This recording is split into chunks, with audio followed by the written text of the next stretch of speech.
Selamat petang dan salam sejahtera. Saya Daniel Anthony dan anda sedang menonton sekilas fakta untuk petang ini 16 Ogos 2021.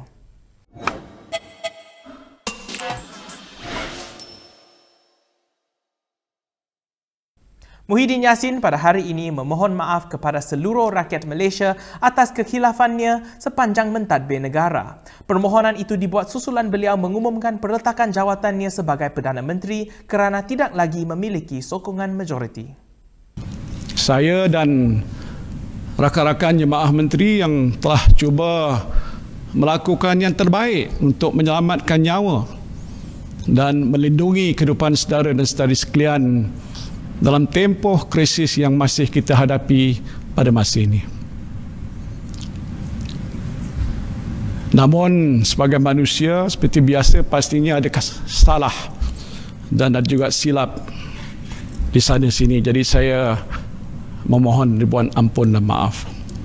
Dalam perutusan khasnya, Muhyiddin berkata dia menyerahkan kepada kebijaksanaan yang di-Pertuan Agong untuk memilih Perdana Menteri yang baru dan membentuk kerajaan dalam kadar segera. Dalam pada itu, Muhyiddin menegaskan dia tidak akan mengorbankan prinsipnya demi mempertahankan kerajaan Perikatan Nasional.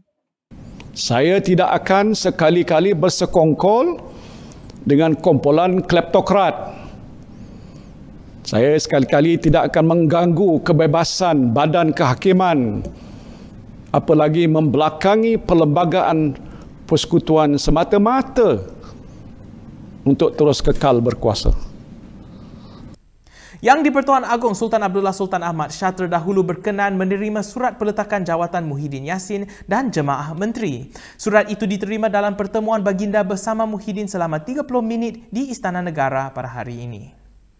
Dalam satu kenyataan, baginda juga berkenan supaya Muhyiddin menjalankan tugas sebagai Perdana Menteri sementara sehingga penggantinya dilantik. Tindakan itu adalah selaras dengan Perlembagaan Persekutuan bahawa Seri Paduka hendaklah melantik seorang ahli Dewan Rakyat yang mungkin mendapat kepercayaan majoriti ahli Dewan Rakyat sebagai Perdana Menteri baru. Yang di-Pertuan Agong turut menzahirkan baginda tidak bersetuju agar pilihan raya baru diadakan susulan pandemik COVID-19 yang belum berakhir. Dalam pada itu, Istana Negara turut menzahirkan penghargaan kepada pentadbiran Muhyiddin dan jemaah menterinya khususnya dalam memerangi pandemik COVID-19. Sementara itu, beberapa menteri kabinet hari ini turut mengucapkan selamat tinggal di media sosial susulan perletakan jawatan mereka. Kabinet meletakkan jawatan selepas Muhyiddin mempengerusikan mesyuarat khas kabinet yang terakhir di Putrajaya pada pagi ini. Terdahulu, Khairi Jamaluddin mengesahkan peletakan jawatan anggota kabinet dan turut mengucapkan terima kasih atas peluang yang diberi untuk berkhidmat sebagai Menteri Sains Teknologi dan Inovasi. Bekas Menteri Hal Ehwal Undang-Undang Taqiyuddin Hassan berkata, peletakan jawatan kabinet adalah atas dasar tanggungjawab bersama dan bukannya kesalahan bersama. Bekas Menteri Kanan Luar Negeri Hishamuddin Hussein mengatakan ia merupakan satu penghormatan dapat berkhidmat untuk rakyat Malaysia. Dalam pada itu, bekas Menteri Perdagangan Antarabangsa dan Industri Muhammad Azmin Ali turut memohon maaf dan berkata, menangani masalah ekonomi dan memelihara pekerjaan rakyat sentiasa menjadi hasratnya. Ketua Pembangkang Anwar Ibrahim pada hari ini menyambut baik keputusan Muhyiddin Yassin untuk meletakkan jawatan sebagai Perdana Menteri. Beliau berkata pengunduran Muhyiddin tersebut bakal membuka ruang ke arah perubahan buat negara. Dalam kenyataannya di Facebook hari ini, pengerusi Pakatan Harapan itu turut mengucapkan terima kasih atas khidmat Muhyiddin. Beliau terus menggesa semua pihak bertenang dan berdoa agar Malaysia kembali bangkit dalam menghadapi cabaran ekonomi dan COVID-19. Untuk rekod, Anwar merupakan calon tunggal oleh Pakatan Harapan untuk menggantikan Muhyiddin sebagai Perdana Menteri. Setiausaha Agung DAP Lim Guan Eng dalam pada itu berkata, Muhyiddin telah mengambil langkah berlandaskan perlembagaan yang betul susulan peletakan jawatannya setelah kehilangan majoriti di Parlimen.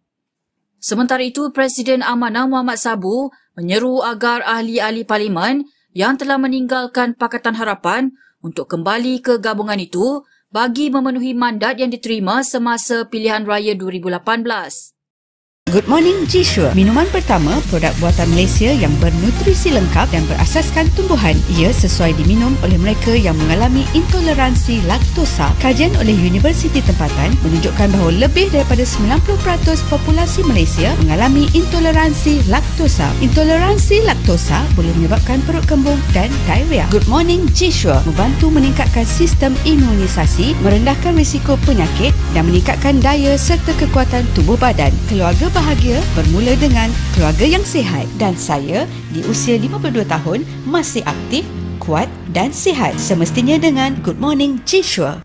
Berita seterusnya, susulan perkembangan semasa politik negara hari ini, beberapa parti politik turut mengadakan mesyuarat khas bagi menentukan langkah mereka yang seterusnya. Ketika dihubungi Malaysia Kini, anggota Parlimen Pasir Mas, Ahmad Fadli Syari mengesahkan wakil-wakil rakyat PAS akan mengadakan satu perjumpaan khas. Perkara sama turut disahkan anggota Parlimen Tumpat daripada parti itu, Cik Abdullah Maknawi. Sementara itu, Biro Politik UMNO turut mengadakan mesyuarat petang ini di Pusat Dagangan Dunia Putra yang dijangka bagi membincangkan hala tuju parti. Dalam perkembangan sama, Ketua Penerangan Bersatu, Wan Saiful Wanjan memaklumkan Majlis Pimpinan Tertinggi parti itu turut mengadakan mesyuarat secara dalam talian petang ini. Kita sekarang ke perkembangan COVID-19. Kementerian Kesihatan memaklumkan sebanyak 19,740 kes baru COVID-19 direkodkan pada hari ini. Ini menjadikan jumlah keseluruhan jangkitan COVID-19 meningkat kepada 1,424,639 kes. Kuala Lumpur, Selangor dan 6 lagi negeri merekodkan kes baru melebihi angka 1,000.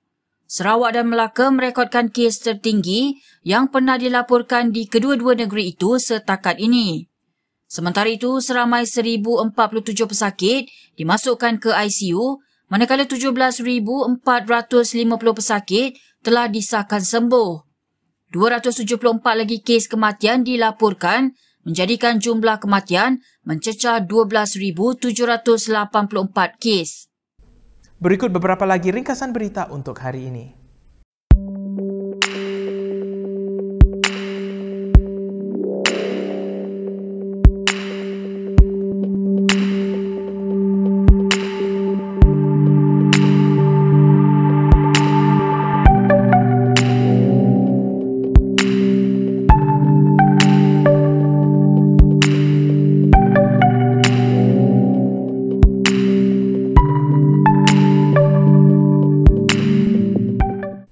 Baiklah, sekian sahaja daripada saya, Daniel Anthony, untuk sekilas fakta pada petang ini. Untuk lebih banyak berita, anda boleh melayari kinitv.com. Anda juga boleh mengikuti kami di media sosial, di Instagram, Twitter, YouTube dan Facebook. Bila keluar, jangan lupa memakai pelitup muka dan bila boleh, sila duduk di rumah. Saya Daniel Anthony, salam hormat dan jumpa lagi.